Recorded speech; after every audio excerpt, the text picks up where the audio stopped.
Hi, this is Roda here, and this video too is a part of my series on my book MasterMind based on the law of attraction. Alone, it is enough for your life. Planting ideas in the garden of your mind. Do you like the idea of copy-paste? If yes, then my singularly powerful advice to you: copy-paste all you know and understand of God, for it is by God's rules that we need to live. For they are the rules of our life. Follow rules and you are sure of the results. I can promise that you will have placed yourself head and shoulders above the rest of struggling humanity. Like I singled myself out for God's undivided attention, and things then became super duper easy when I latched on to Him as a guide. God's responses to me are so quick and round the clock that it does simplify my life. That's not to say that if I break a rule, nothing happens.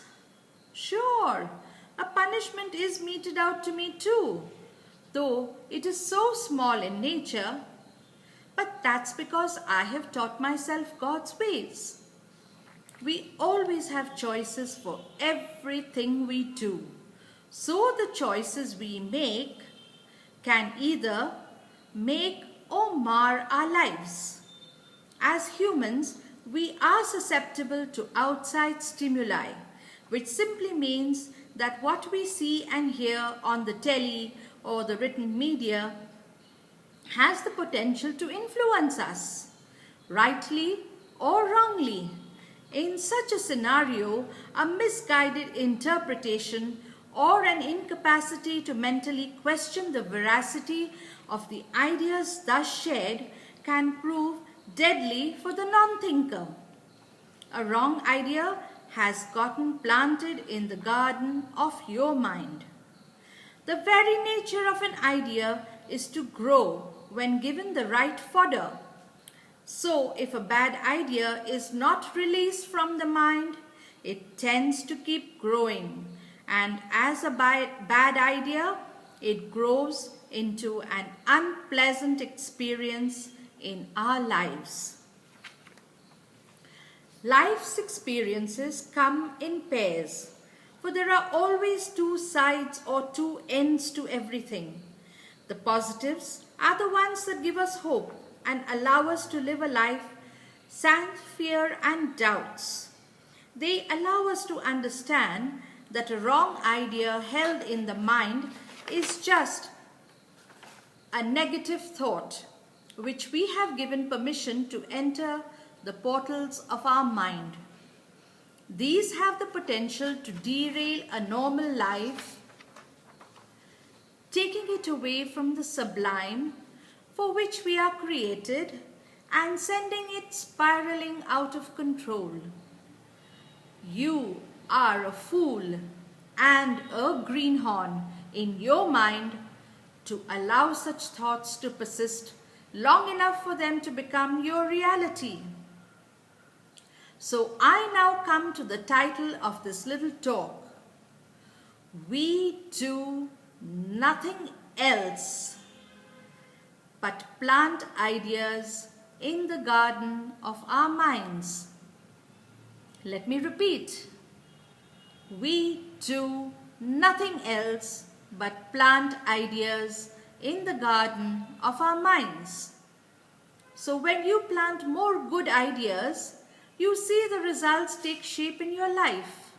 You have taught yourself to differentiate between what ideas you accept and what ideas are totally unacceptable to you. When you understand that we as humans are constantly exposed to a veritable onslaught of information and that we always need to be on our mental toes to keep sifting through the endless information that parades itself in front of us. So my next question would be, how good are you at sifting the information that you have come face to face with? Have you taught yourself to first doubt the veracity of ideas that hold within them, say, a can of worms?